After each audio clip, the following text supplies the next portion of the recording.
Page 20 से शुरू करते हैं। LM curve. एलएम कर्व का full form liquidity money curve होता है। मनी मार्केट है, इकोनॉमी को मनी की ज़रूरत होती है। ये मनी अमेरिका में फेड द्वारा, इंडिया में आरबीआई द्वारा सप्लाई होगा, वो अमाउंट मनी सप्लाइड कहलाएगी। और मनी डिमांडेड जो इकोनॉमी द्वारा होगी। एक मनी मार्केट में इन दोनों का इक्विलिब्रियम होना चाहिए। हम कह लें कि जब मनी डिमांडेड मनी सप्लाई के बराबर हो, और तभी हमको एलएम कर्व मिलता है। LM curve is the curve that show the relation between interest rate and level of output income. वही वाई यहाँ बढ़ा लीजिए, आप लिख लीजिए इनकम वाई। तो अगर वाई और आई में कोई रिलेशन दिखाता है, provided that equilibrium in money market, यानी डिमांड और सप्लाई मनी की दोनों बराबर है, तब जो वाई और आई के बीच में ग्राफ मिलता है दैट इज एलएम कर्व। बिल्कुल उसी तरह से जैसे गुड्स मार्केट में जब इक्विलिब्रियम मिलता है और डिमांड इनकम के बराबर होती है, तब जो कर्व हमको मिलता है वाई और आई का, उसको बोलते हैं हम आईएस कर्व।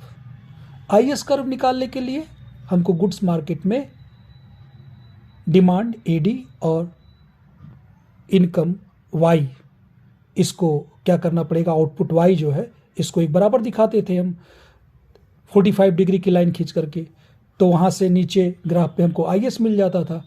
यहाँ पर क्या होगा, हम डिमांड डेड मनी और सप्लाइड मनी को बराबर दिखाएंगे, तब हमको क्या मिलेगा, एलएम कर्व मिलेगा। रियल मनी क्या होती है, नॉमिनल मनी क्या होती है। रियल मनी वो होती है जो इन्फ्लेशन से प्रभावित हो। जैसे मान लो हमारे पास आज जो हम 500 रुपये की खरीदारी कर रहे हैं, आज से 10 साल पहले 500 रुपये बहुत हुआ करते, तो 500 तो चेंज नहीं हुआ, 500 की फेस वैल्यू वही है। 500 तब जितने थे अब भी जितने थे, लेकिन अब हम खरीद उससे कम सकते हैं। इसी कहते हैं रियल वैल्यू के। हम कहें कि रियल वैल्यू पैसे की घट गई, तो जो इन्फ्लेशन से चेंज होता है उसको हम बोलते हैं रियल वैल्यू, और जो इन्फ्लेशन से चेंज ना हो वो उसकी फेस वैल्यू या नॉमिनल वैल्यू कहलाती है। तो जो भी इन्फ्लेशन हो रहा है, अगर उसके आधार पर हम नॉमिनल वैल्यू में देख लें तो हमको रियल वैल्यू पता चल जाएगी। मान लीजिए 500 रुपये का नोट कि अब इन्फ्लेशन की वजह से उस पर आधे के वैल्यू बराबर है, तो अब उससे हम सिर्फ 250 रुपीज़ का ही खरीद पाएंगे। तो नॉमिनल वैल्यू में अगर इस सीपीआई का भाग दे दे, पी का भाग दे दे, जो भी इंडेक्स मिले हमको प्राइस का, तो हमको रियल वैल्यू मिल जाएगी, जैसा कि हम आगे करेंगे। अभी तो अभी यहाँ परेशान होने की जरूरत नहीं, वहाँ मैं एक बार फिर से बोलूँगा। तो अभी आप समझे कि रियल वैल्यू वो है जो कि मनी की परचेजिंग पावर को दर्शाती है, जबकि नॉमिनल वैल्यू एक्चुअल वैल्यू होती है मनी की। कैसे निकालेंगे एलएम कर्व को? सबसे पहले देखिए, एक होता है मनी डिमांड, जो मनी डिमांडेड है उसका फंक्शन होता है। किसी इकोनॉमी में मनी डिमांडेड का फंक्शन जो होता है L = KY - HI होता है। ठीक, किसी गिवन इनकम Y के लिए, किसी गिवन इनकम लेवल के लिए ये मनी डिमांडेड होती है किसी इकोनॉमी में। L = जहाँ पर H और K दोनों पैरामीटर्स हैं, और ये सेंसिटिविटी आप दिखाते हैं K की, सेंसिटिविटी आप दिखाता है Y की सेंसिटिविटी दिखाएगा K, और I की सेंसिटिविटी दिखाएगा H। ठीक, तो अगर हम इसका कर्व खींचे तो ये इंटरेस्ट रेट है, और ये L इंटरेस्ट रेट के साथ जो चेंज होता है उसका ग्राफ खींचे तो ये ग्राफ हमको मिल जाएंगे। ये दो ग्राफ मिले हैं। पहला वाला Y1 अलग है, दूसरा Y2 अलग है, दोनों के रेट सेम है। तो ये और कुछ नहीं, मनी डिमांडेड का कर्व है।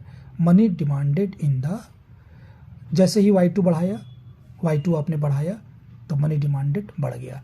तो मनी डिमांडेड इस एक्सिस पे जो है वो आपको कर्व अगर ऊपर की तरफ जाता है तो इधर बढ़ जा रहा है। तो ये डिमांड इन द इकोनॉमी है मनी की। ओके, और इसको आप इस फंक्शन से दर्शाएंगे। तो सबसे पहले L, Y और I में रिलेशन निकाल लीजिए। ठीक है, जैसे कि यहाँ पर आपने निकाल लिया L, Y, और अब उसके बाद आप देखिए वो पॉइंट इक्विलिब्रियम कहाँ मिलेगा आपको, जहाँ पर रियल मनी बैलेंस में होगी। Real money balance, real money का बैलेंस देखना है, नॉमिनल का नहीं। मतलब ये रियल मनी है और आप देखें कि money supplied, real money supplied, real money demanded जहाँ पर बराबर होगी वहीं से लाइन खींच देंगे तो आपको इक्विलिब्रियम मिल जाएगा इवन। बढ़े रेट पे आपको मान लीजिए यहाँ ये I1 है, रेट I1 है और यहाँ I2 है, तो इक्विलिब्रियम आपको यहाँ पर मिल रहा है।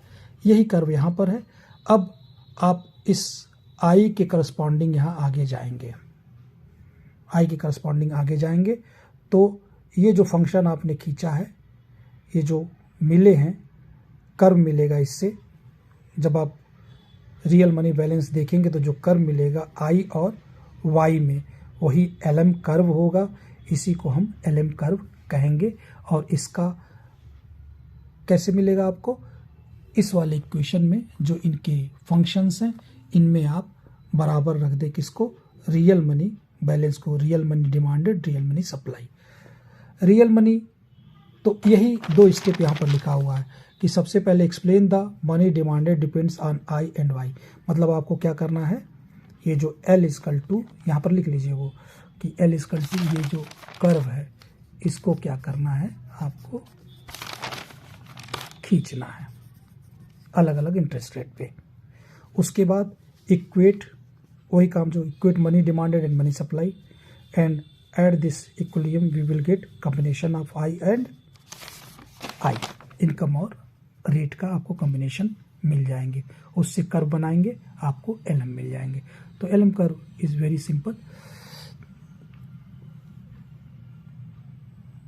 ये कर्व जो है ये इसको हम बोलते हैं मनी डिमांड कर्व, ये मनी डिमांड कर्व है, ठीक है। और यहाँ पर ये कर्व जो है वो LM कर्व है जिसको कि हम बोलते हैं LM curve is known as liquidity money curve. LM का मतलब liquidity, liquidity money curve. Nominal money को कैपिटल M से दिखाया जाता है इकोनॉमी में, ठीक है। सेंट्रल बैंक इसको जितना चाहे पैसे छाप करके वो इसको बढ़ा सकती है इकोनॉमी में। और रियल मनी जो होती है आपको M/P कहलाती है, वही प्राइस का जो भी M is P is price, यही आपका बार यहाँ पर लिखाया गया है। जो अमाउंट बढ़ रहा है ऑटोनोमस वाला वही चक्कर है, तो बार लगे रहे तो भी दोनों पे बार ना रहे तब भी आपकी वैल्यू सेम रहती है, where M and P are fixed. तो ये मिल जाएगा आपको रियल मनी सप्लाई और रियल मनी डिमांड दिया होगा जो, इन दोनों को इक्वेट कर लीजिएगा तो आपको इस तरह से LM कर्व मिल जाएगा। फिर से 1 मिनट में मैं दोहराता हूँ आपको। मनी का होता है मनी डिमांडेड, मनी सप्लाई, और ये जब इक्विलिब्रियम होगा उस समय I और Y के बीच में जो ग्राफ होगा वही LM कर्व होगा, लिक्विडिटी मनी कर्व।